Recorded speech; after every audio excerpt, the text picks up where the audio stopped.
Welcome everyone back to another video on the channel. This is another draft video, and today I'll be talking about the ideal prospect for every single club at their first pick. Obviously there are a few academy affected clubs that will have some bids swallow their early picks, but I've tried to consider that and consider their first live pick as well. So this video is basically to have a look at what player each club would be targeting. I don't necessarily think these players will get to each of these clubs, because I think clubs before them might take them, but it is to try and have a look at the needs of each club and then the intentions of each club at this year's draft. So let's just get straight into it. So we'll start off with Adelaide. We'll go from Adelaide to the Western Bulldogs at the end of the order. But Adelaide, I think this is pretty obvious. They'd be wanting Sid Draper. I don't think they'd have any other preference here at pick 4. Realistically, obviously Finn O'Sullivan, Sam Lawler would be great, but I don't think they'll be available at this point. So Draper, I think the highest likelihood. Obviously a local player, so that's probably the deciding factor here, but he's also just a really good fit for their midfield. He's got burst, he wins contested ball, wins clearance, and he's a leader as well. So he was the captain of the South Australian national champs team. He's very agile, so his ability to step side to side and kind of wriggle his way out of stoppages is elite, and does really fit with Adelaide's midfield. They've obviously got John Dawson as that kind of tall, good ball user, more kind of a sweeper in the midfield, and they've also got the likes of Laird and Crouch as the contested ball winners. Draper's got the burst to match that. I think he can work really well alongside Rankin and Rochelle. He's also just very professional. He conducts himself very well, so to set standards as a kid at the club, I think that would appeal a lot to Adelaide as well, who've kind of been towards the bottom for a long while, and I think they'd be looking for a bit of leadership. We'll move on next to Brisbane. So obviously Brisbane have bids to match for Levi Ashcroft and Sam Marshall, so I can't really talk about them really. I think if they were to draft someone, it would be in the rookie draft, and it would be to try and cover the retirement of Joe Danaher. They need a mature body, and so I've gone with Sam Day. I know it's a bit of a strange pick, but I don't see Brisbane wanting to take any other kids, or even having the picks to take other kids after matching bids for Ashcroft and Marshall. I think those two are the only guys they'll take out of the national draft. And then when they hit the rookie draft, they might take one or two players, but I think Sam Day is very likely to land there, just to give them that experienced body to replace Danaher, while the likes of Brandon Ryan and Henry Smith continue to develop. So yeah, Sam Day to the Lions. We'll move on to Carlton. They've obviously moved up the draft board to pick 3, so they clearly have their eyes on a player or a group of players, and I think they're in a really good spot in this top 3 considering the context of their squad. I think they're in desperate need for outside spread from the midfield. They've obviously got inside players such as Cripps, Hewitt and Walsh as well, but they don't really have that really quick impact mid from that centre square. So I think Finn O'Sullivan is the perfect fit there. He is impact per possession. Things happen when he has the ball. He's good overhead as well, which is an added bonus. And then obviously that element of him being the cousin of Sam Walsh. I think they're quite different players though. Walsh is a bit of an accumulator and a more productive player, I think, but O'Sullivan has that genuine star factor that can tear games open if he's on form. So O'Sullivan, I think, is the ideal player for Carlton. I'll move on to Collingwood. Collingwood come into the draft pretty late this year at pick 52.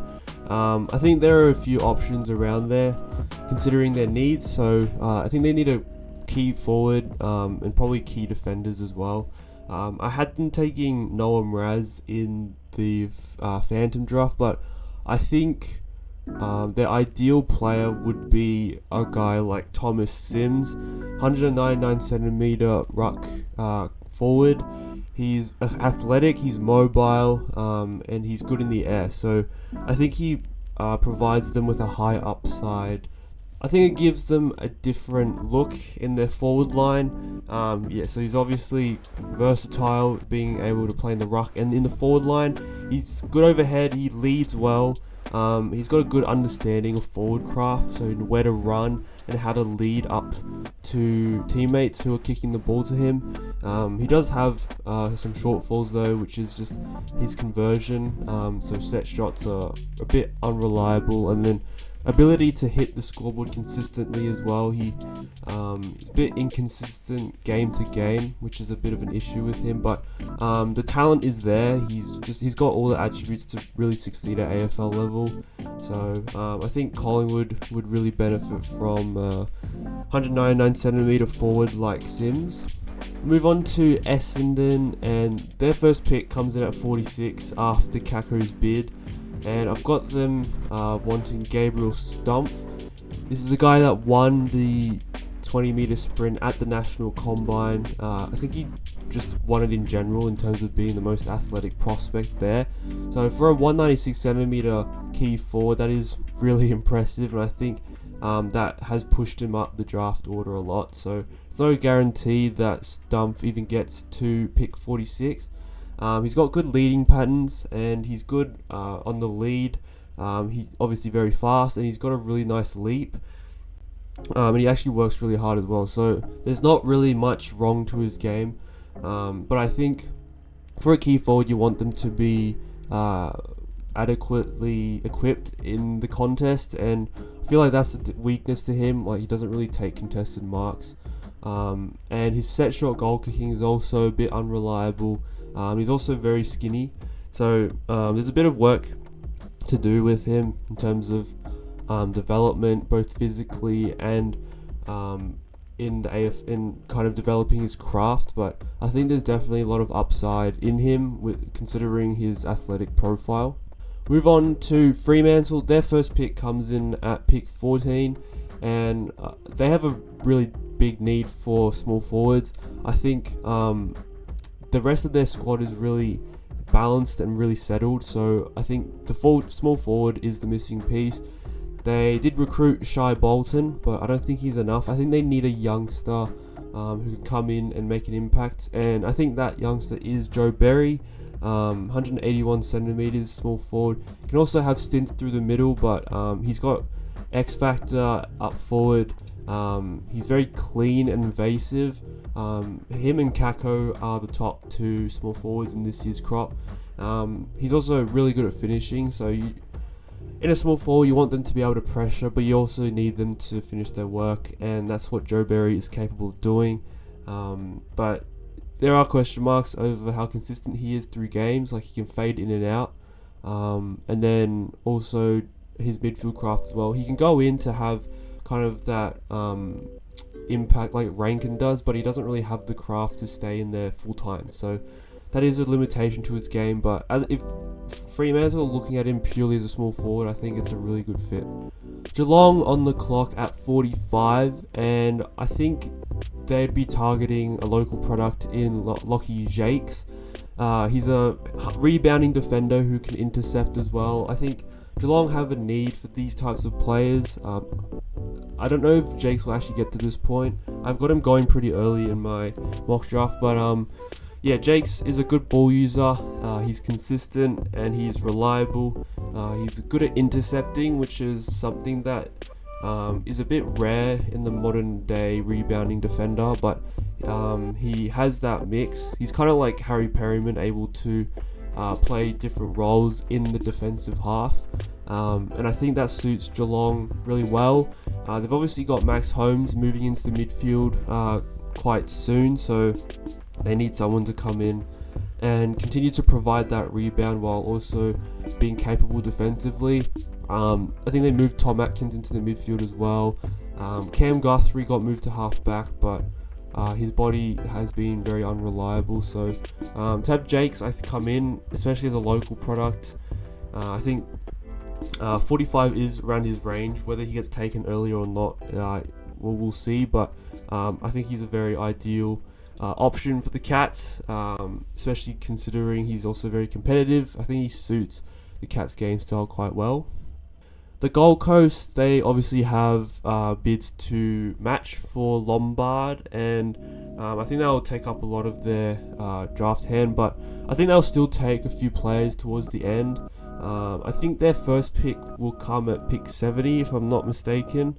They'll obviously come in after other picks are absorbed by matches, but I've got them wanting Harry Charlson. I don't know if he will get that far out, but he's another halfback who can rebound. We've seen Gold Coast desperation for halfbacks in this year's trade period, getting John Noble and Daniel Rioli, but I think Charlson is another developing halfback who they can add to their list. He's a good ball user again, pretty similar to Jakes, a bit more attacking, less defensive. Played for Vic Country and took a few kick-outs, and just was really dynamic off halfback and was able to use the ball quite well. So I think quite similar to John Noble, just pure attack off halfback. So yeah, I think the Suns would be pretty happy to get him that late in the draft at pick 70. We'll move on to GWS at pick 15. I've got them wanting Toby Travaglia.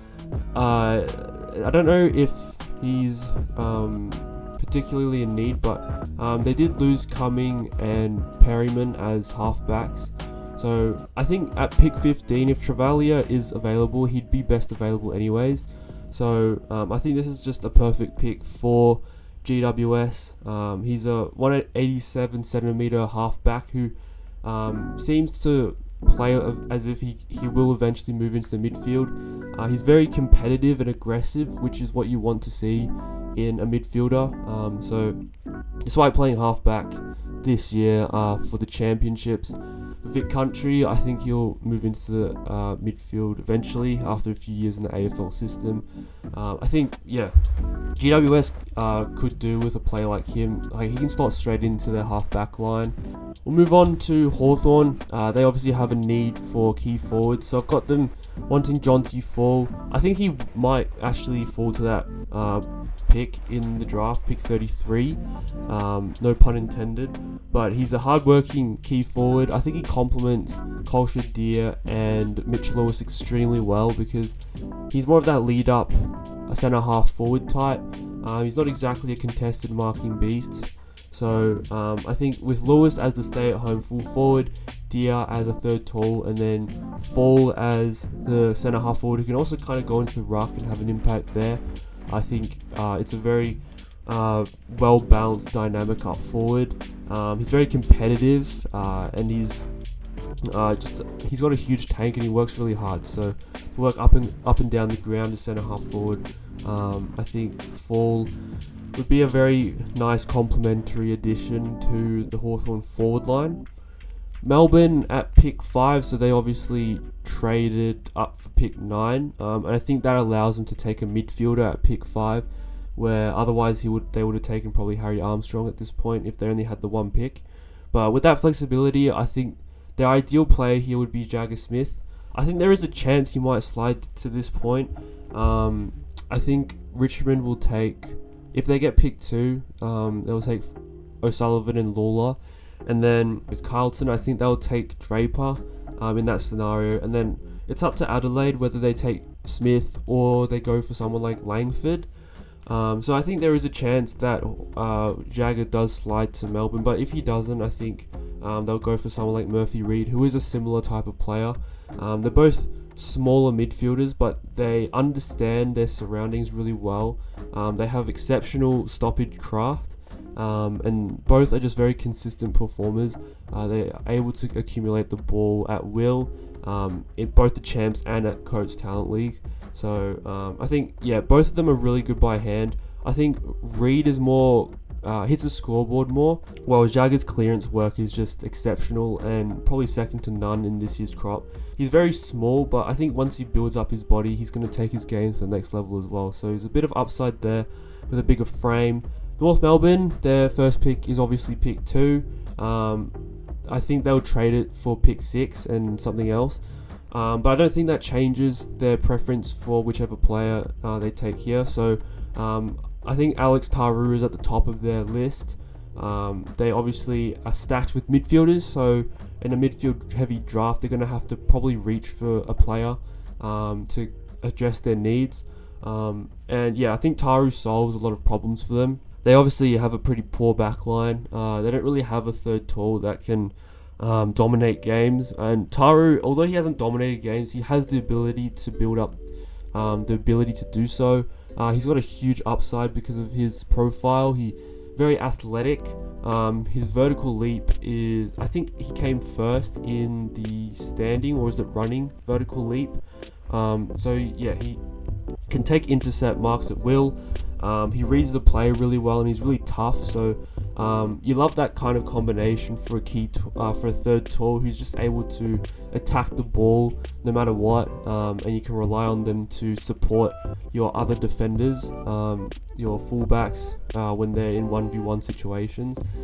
So I think Taru would be able to complement the likes of Will Dawson and Josh Goda really well in defence. He's just a bit raw at the moment and doesn't really have runs on the board. He's a massive bolter in this year's draft, so there is that question mark over his body of work, but I think the athletic attributes are there to appeal, and North Melbourne will back in their development system to get the best out of him. Moving on to Port Adelaide, and I've got them wanting Luke Traynor at pick 13.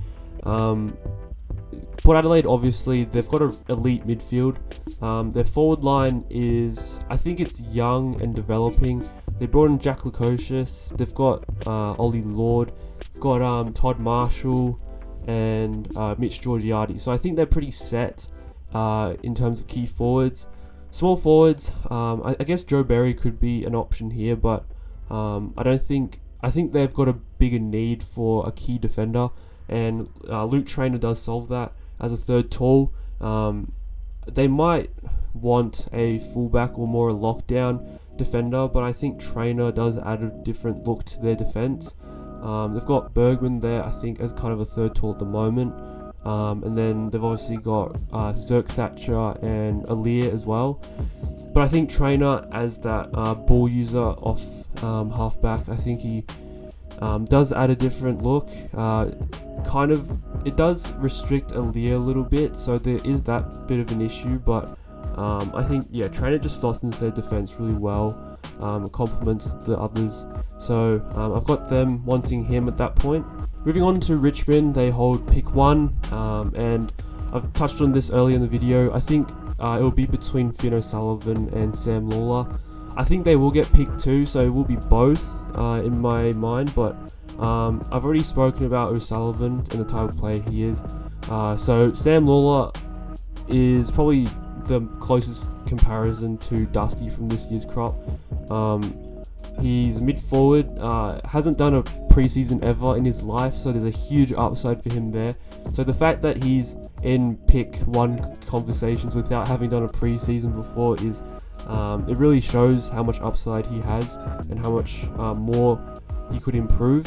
He's very clean, his fend off is exceptional, he's strong, and he's powerful as well, and he's just very aggressive. And I spoke earlier how you really want your midfielders to be aggressive, and Sam Lawler is probably the most aggressive player in this year's pool.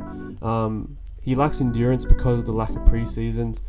He's a bit injury prone, which isn't a bit of an issue, but I think if a club takes a punt on him, they'd be backing in their medical system to get the best out of him, because he is a top 2 or 3 prospect in terms of potential in this year's crop. He's played a lot forward, but eventually he'll move into the midfield. Moving on to St Kilda, their first pick comes at pick 7. I think this pick will depend on who's left over from the top, but I think realistically and ideally it would be Josh Smiley. 195 centimeter inside bull. Smiley does address a lot of clearance and stoppage issues for the Saints.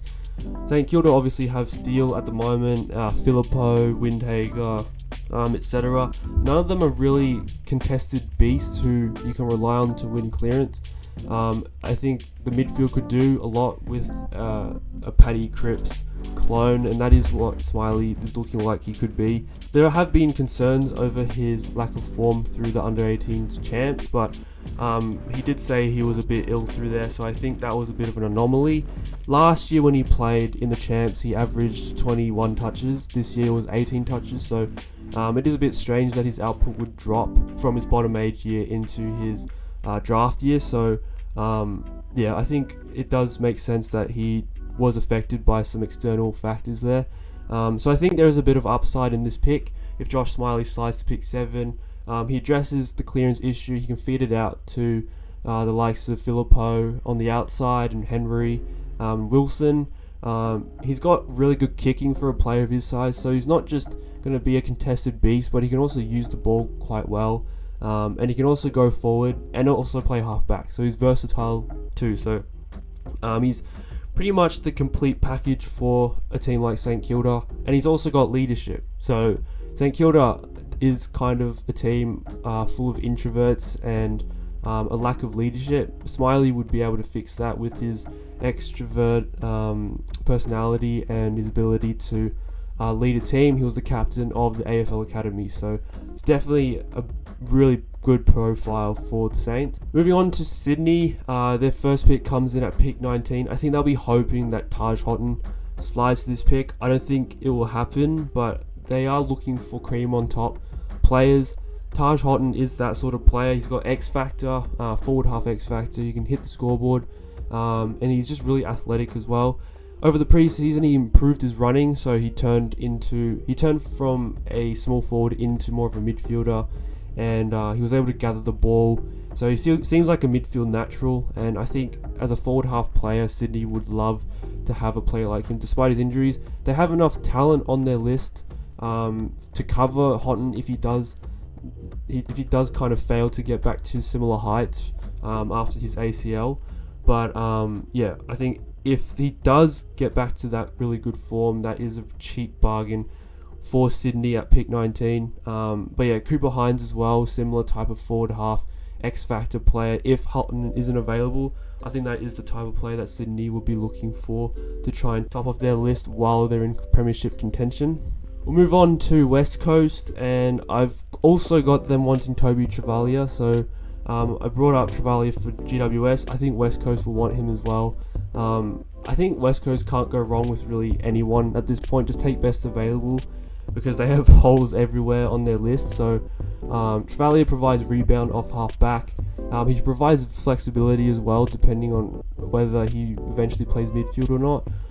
I think him and Jimby would form a pretty solid dynamic off halfback and through the midfield. I've also got Bo Allen in consideration here, but I think Travalia is a better fit, even though he's not the local one.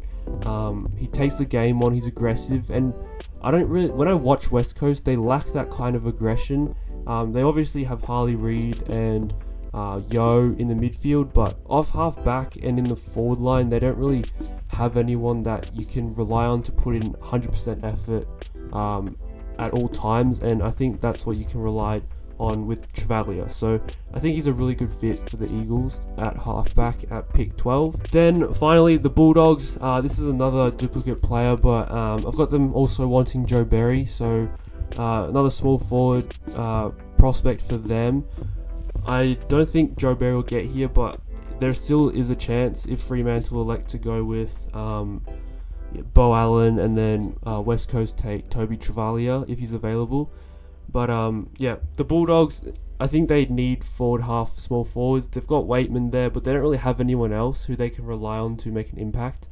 And I think Berry, despite some question marks over his consistency, I think he still is able to hit the scoreboard every game. It's more that in-game consistency that's the question mark over him.